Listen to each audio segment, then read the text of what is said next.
Hello friends, આજે હું તમારી સાથે શેર કરીશ સૂકી કચોરીની રેસીપી. આ કચોરીને ફરસાણ કચોરી પણ કહેવામાં આવે છે. આ કચોરીને આજે આપણે ઘરના સિમ્પલ મસાલામાંથી એકદમ સરસ તીખા અને ચટપટી બનાવીશું. આ કચોરીને બજારમાં મેદાના લોટ સાથે બનાવવામાં આવે છે, પરંતુ આજે આપણે ઘરે ઘઉંના લોટ સાથે એકદમ સરસ ક્રિસ્પી બનાવીશું. તો એકવાર જરૂરથી ટ્રાય કરજો અને વિડીયોને લાઇક, શેર અને ચેનલને સબસ્ક્રાઈબ કરજો. તો ચાલો બનાવવાનું શરૂ કરીએ. એકદમ સરસ બજાર જેવી જ સૂકી કચોરીનો લોટ બાંધવા અહીં મેં 1 વાટકી ઘઉંનો લોટ લીધો છે. અહીં મેં જે રેગ્યુલર રોટલી કરવા વાપરતા હોય તે જ લોટ લીધો છે. સાથે અડધી વાટકી ઝીણો રવો લીધો છે. અહીં આપણે ઝીણો રવો જ લેવાનો છે. જો મોટો રવો હોય તો મિક્સરમાં પીસીને ઝીણો કરીને લેવો. ઘઉંના લોટમાં થોડોક રવો એડ કરવાથી કચોરીનું ઉપરનું પડ એકદમ સરસ ક્રિસ્પી તૈયાર થાય છે. હવે તેમાં સ્વાદ પ્રમાણે મીઠું, અડધી ચમચી અજમાને હાથેથી મસળીને એડ કરી દઈએ. સાથે 3 મોટી ચમચી ઘીને ગરમ કરીને લીધું છે. તેને લોટમાં એડ કરીને બધી જ વસ્તુને સારી રીતે મિક્સ કરી લઈએ. તો ઘી લોટમાં એકદમ સારી રીતે મિક્સ થઈ ગયું છે અને આ રીતે હાથથી મુઠ્ઠી વાળીએ તો તેની મુઠ્ઠી વળી જાય છે, એટલે કે લોટમાં મોણનું પ્રમાણ પરફેક્ટ છે. હવે અહીં મેં થોડુંક ગરમ પાણી લીધું છે. તેને લોટમાં થોડું થોડું એડ કરતા જઈને કઠણ લોટ બાંધી લઈએ. અહીં લોટ બાંધવા થોડાક ગરમ પાણીનો ઉપયોગ કરવાથી લોટમાં રહેલો રવો ફૂલી જશે અને સોફ્ટ થઈ જશે. તો અહીં મેં લોટને બાંધી લીધો છે અને લોટ આ રીતનો કઠણ છે. જો લોટ ઢીલો હશે તો કચોરી ક્રિસ્પી નહીં થાય. હવે લોટ ઉપર અડધી ચમચી તેલ એડ કરી દસ્તાની મદદથી 1 થી 2 મિનિટ લોટને ટીપી લઈએ. તો 1 થી 2 મિનિટ થઈ ગઈ છે અને લોટ એકદમ સરસ ટીપાઈ ગયો છે. હવે આપણે તેને ભેગો કરી લઈએ.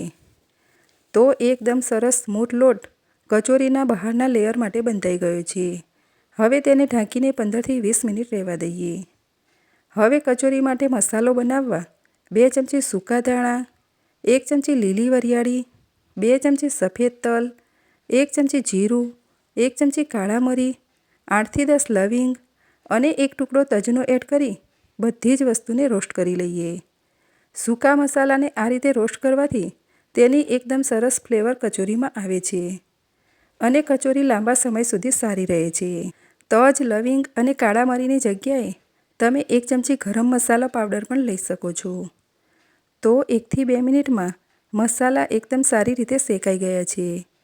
હવે મસાલાને એક બાઉલમાં લઈ લઈએ અને થોડીક વાર ઠંડા થવા દઈએ. તો 5 થી 10 મિનિટમાં મસાલા એકદમ સરસ ઠંડા થઈ ગયા છે. હવે તેને મિક્સર જારમાં લઈ લઈએ. સાથે અડધી ચમચી હળદર, અડધી ચમચી હિંગ, સ્વાદ પ્રમાણે મીઠું, 2 ચમચી કાશ્મીરી લાલ મરચું પાવડર અને 3 મોટી ચમચી ખાંડ એડ કરી બધી જ વસ્તુને સારી રીતે ગ્રાઇન્ડ કરી લઈએ. તો બધી જ વસ્તુ ગ્રાઇન્ડ થઈને આપણું મસાલા મિક્સ તૈયાર થઈ ગયું છે. હવે તેને મિક્સિંગ બાઉલમાં લઈ લઈએ. હવે કચોરીના મસાલા માટે અહીં 3/4 કપ મગની તળેલી દાળ લીધી છે અને દાળના જેટલા જ પ્રમાણમાં એટલે કે 3/4 કપ ભાવનગરી ગાંઠિયા લીધા છે. તમે કોઈ પણ ફરસાણ લઈ શકો છો. આ બંને વસ્તુ તળેલી હોય છે, તેથી તેમાં તેલનું પ્રમાણ રહેલું હોય છે. એટલે મિક્સર જારનું ઢાંકણ બંધ કરી મિક્સરને રિવર્સ સાઈડ એટલે કે ચાલુ બંધ કરીને ગ્રાઇન્ડ કરી લઈએ. તો બંને વસ્તુનો આ રીતનો અધકચરો ભૂકો તૈયાર થઈ ગયો છે. હવે તેને પણ મિક્સિંગ બાઉલમાં લઈ લઈએ.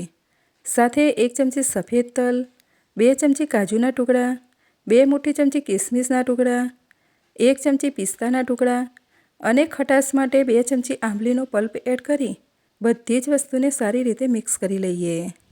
કચોરીમાં ગળપણ અને ખટાશ ચડિયાતી હશે તો કચોરીનો સ્વાદ એકદમ સરસ આવશે. તો બધી જ વસ્તુ મિક્સ થઈને કચોરીનો મસાલો તૈયાર થઈ ગયો છે અને તેમાં આ રીતનું બાઇન્ડિંગ આવી ગયું છે.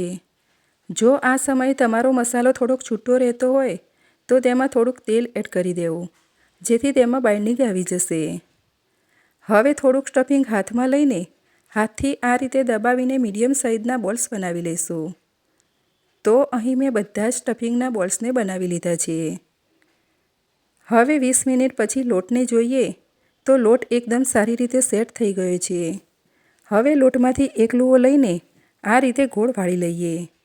હવે કચોરી બનાવવા લુવાને હાથથી આ રીતે થોડોક મોટો કરતા જઈએ. તો કિનારીથી પતલો અને વચ્ચેથી લુવાને થોડોક જાડો રાખવાનો છે. હવે સ્ટફિંગના બોલ્સને વચ્ચે મૂકી દઈએ અને કચોરીને બધી જ બાજુથી ભેગી કરી લઈએ અને પછી વધારાના ભાગને કાઢી કચોરીને બરાબર સીલ કરી લઈએ. તો બધી જ બાજુએથી સીલ થઈને પરફેક્ટ કચોરી તૈયાર થઈ છે.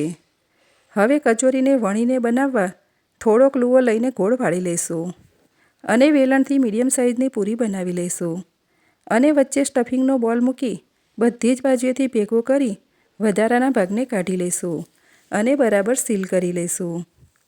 હવે કચોરીને તળવા માટે અહીં મેં મીડિયમ ફ્લેમ પર તેલને ગરમ કરવા માટે રાખ્યું છે.